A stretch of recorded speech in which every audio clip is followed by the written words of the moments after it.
السلام عليكم، مرحبا بكم معايا فيديو جديد على قناتي مطبخ وتجارب مع مروة. ان شاء الله تكونوا كامل بخير وبصحة وعافية يا رب. اليوم راح نشارك معكم سيجار رخامي بحلة جديدة، وراح نشارك معكم حشو اقتصادي وخفيف وبنين بزاف، يعني راح يجي ما شاء الله في السيجار. وراح نشارك معكم كامل الاسرار باش ينجحوا معكم وما يتكسروش. وما تنسوش باش تصلوا وتسلموا على رسول الله. تبعوا معايا المقادير.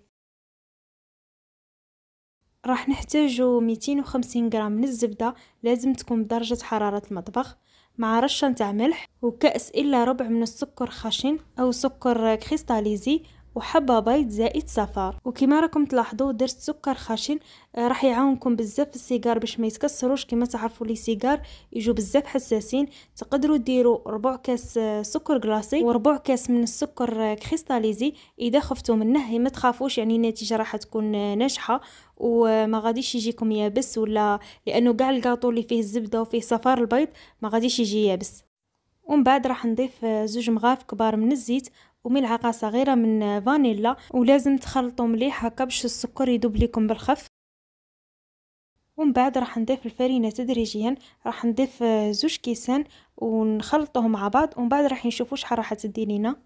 وكما راكم تلاحظوا ما ضفتش الخميره الكيميائيه وما ضفتش المايزينا، ولو تضيفوا رشه من الخميره الكيميائيه راح يتضاعف الحجم نتاعه وراح يخسر لكم، يعني ما راحش يجي الشكل نتاع السيجار كما راكم باغيينه. والمايزينا راح تخليه يجي هشيش بزاف، ما راحينش تقدروا تديمولوه يعني من المول، وما تقدروش تخدموا به كامل ورايحين يتكسروا لكم. من الاحسن تتبعوا هذه الطريقه ناجحه مليار في المية. ودات لي 3 كيسان وربع من الفرينه، وانتم قادره تدي لكم اكثر وقادره تدي لكم اقل، يعني ما تخلوهاش ناشفه بزاف وما تخلوهاش طريه هكا باش تعاونكم في الخدمه.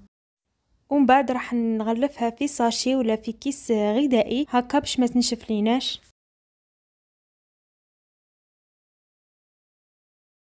ومن بعد راح ندي قطعه يعني قد ما نخدم بها ونخلي الباقي في الساشي. ودايما خدموا بالكيس غذائي، ما ترشوش الفرينة على سطح العمل، لانه راح تنشف لكم العجينه وراح تجي مشقه وما راح تنجح معاكم في اي نوع من الصابلي. وراح نفتح العجينه، ما تغلضوهاش بزاف وما ترقوهاش، يعني ديروها بسمك 0.5 هكا باش ما تعذبكمش في الخدمه. وكما لاحظتوا دائما هذه هي الطريقه نتاعي باش نفتح فيه العجينه. بهذه الطريقه يعني تلفوا الساشي كما راها موضحه في الفيديو، راح تجيكم بزاف سهله، خصوصا كي تبغوا ديروا لي سيجار ما راحش تعذبكم، يعني تقطعوا الطرف الايمن وبعد الطرف الايسر. ديروا هذه الطريقه راح تجيكم سهله بزاف.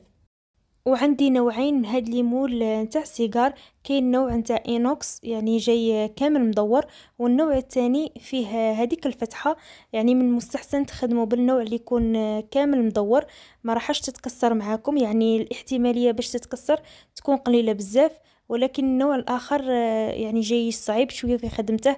كاين اللي يكونوا بروفيسيونال يعني في الخدمه تاع الكاطو، اما اللي يكونوا يعني مبتدئين جدد من المستحسن تشرو هاد النوعيه بزاف ممتازه وما غادي تتكسر لكم حتى حبه. ومن بعد راح نحطوهم على العجينه، نديرو دوره ونصف ونقطعو. ما ديروش 2 دورات راح يجيكم خشين بزاف وراح يعذبكم، يعني باش كي تجو تفينو في السيجار تاعكم راح يشد لكم بزاف الوقت. وهذه هي طريقتي في الخدمه، ندير كميه ومن بعد نبدي نفيني فيهم. وهنا حاولوا تغلقوا مليح هذيك الفتحه، ومن بعد عطوه الشكل تاع السيجار، يعني كل شيء راه موضح في الفيديو. لازم ما تغلطوش في هذه المرحله وما ترقوش، يعني ديروه متوسط، ما تخافوش من الحجم ما راحش يزيد. لو كان ضفتوا رشه من الخميره الكيميائيه راح يضاعف الحجم نتاعه وما راحش يجيكم سيجار كما كنتوا باغينه. وكملوا كامل لي سيجار نتاعكم بنفس الطريقه.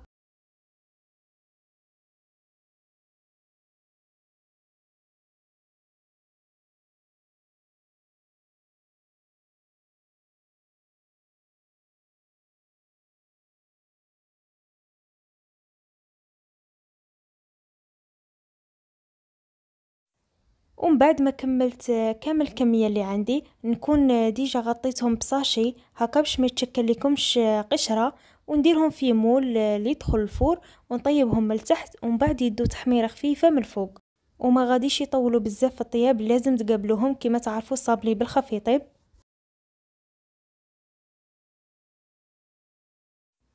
ومن بعد ما طابوا خلوهم يبردوا مليح، لازم يبردوا، ما لازمش يكونوا دافيين، وديمولوهم يعني بشويه بهذه الطريقه كما راهم واضحه في الفيديو. حاولوا تسعفوهم مليح لانه بالخف يتكسروا. كما تعرفوا يجي هشيش بزاف، ولو درنا فيه سكر كريستاليزي ولكن جا بزاف هشيش. جربوه على بالي راح تكتشفوا راني نقول لكم. ومن بعد راح نحضروا الحشو. عندي كيلو ونصف من كاوكاو محمص ومرحي، وربع كاس من فويتين، وكاس من قاطو اي نوع تفضلوه. تقدروا طحنوه ومن بعد ضيفوه المقادير. ومن بعد راح نضيف نيسلي كراميل اللي سبق وخدمتها معاكم، راح نخليه لكم في صندوق الوصف. صدقوني راح يجي بزاف بنين، يعني من الشكل نتاعه راه يبان كيفاش يجي احسن من المحلات بمليون مره، يعني ما عندهش فرق بينه وبين المحلات. راح نضيف كميه ونخلط، يعني ما تضيفوهاش دفعه واحده هكا باش ما يجيكمش جاري ويجي متماسك نوعا ما. راح نوريكم القوام كيفاش راح يجي. ومن المستحسن ديروا 2 كيلات من الكاوكاو، لانه من بعد نقصت لي الكميه وضفت ربع كاس. ما بغيتش ندير كميه كبيره باش ما تشيطليش. كي تحتاجوا يعني كل ما تنقص لكم وتبغوا تزيدوا، الحكم يعني عندكم، زيدوا كيما تبغوا. ومن بعد راح نديرهم في بوشادوي هكا باش تسهل عليا الخدمه. ونبدا نعمر في لي سيجار، يعني الطريقه راها سهله. حاولوا هنا كي تشدوا السيجار تاعكم ما تزيروهش باش ما تكسروش، يعني شدوه برفق لانه راه بزاف خفيف وبزاف هشيش. وراح نخلي لكم كامل المقادير في صندوق الوصف. وراح نخلي لكم ايضا الرابط نتاع سيجار بريستيج بذوق الشوكولا في صندوق الوصف. ومن بعد راح ندي كميه من الشوكولا البيضاء. ديت هنا حوالي 300 غرام. راح تقلاصي لكم كامل الشوكولا تاعكم، يعني انا عطيتها لكم شوكولا بالضبط. ودوبوها على حمام مائي. الشوكولا البيضاء دائما تقابلوها كما تعرفوها بالخف تحرق، ماشي كما شوكولا نوار ولا شوكولا اولي. ومن بعد راح نضيف 2 مغارف كبار من الزيت. الزيت هنايا اذا شفتوه خصه، يعني كل شوكولا كل نوعيه وكيفاش. اذا خصتها وشفتوها ثقيله تقدروا تزيدوا ملعقه ثالثه. الزيت دائما تزيدوه بحذر، خصوصا في الشوكولا البيضاء بزاف حساسه.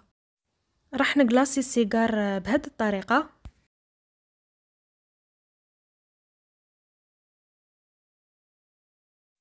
ومن بعد راح نضيف خطوط صغيره من شوكولا سوداء او شوكولا اولي. وباستعمال الكيردون راح نشكل اشكال عشوائيه. وزيدوا ضربوا مليح هذيك الكلاصاج تاعكم باش كي يهود راح يعطيكم الشكل نتاع رخام. العمليه راها سهله بزاف، يعني ما راحش تدي منكم الوقت. وزيد الشكل نتاعها راح يكون بزاف راقي. وهذه الطريقه احسن من اللي ديروا كميه من الشوكولا السوداء على الشوكولا البيضاء ومن بعد ترفدوها وتشكلوها على شكل رخامه، راح تخسروا الشوكولا البيضاء تاعكم. هذه الطريقه احسن. وهذه هي النتيجة النهائية. من بعد ما نشف لي السيجار ضفت له لافايدوغ او الورقة الذهبية، وتقدروا تستغنوا عليها. ودرتهم في الفينة ومن بعد في الكيسات. وهذه هي النتيجة اللي تحصلنا عليها. نتمنى يعني الشكل تجربوه نتاعهم على بالي راح ينجحوا بزاف فيه، يعني ما فيش صوالح بزاف معقدة كما لاحظتوا. سهلتها معكم قد ما نقدر. وصلنا لنهاية الفيديو. اذا عجبتكم الوصفة ما تنسوش باش تشتركوا في القناة وتفعلوا زر الجرس باش يوصلكم كل ما هو جديد. دمتم في رعاية الله وحفظه. سلام.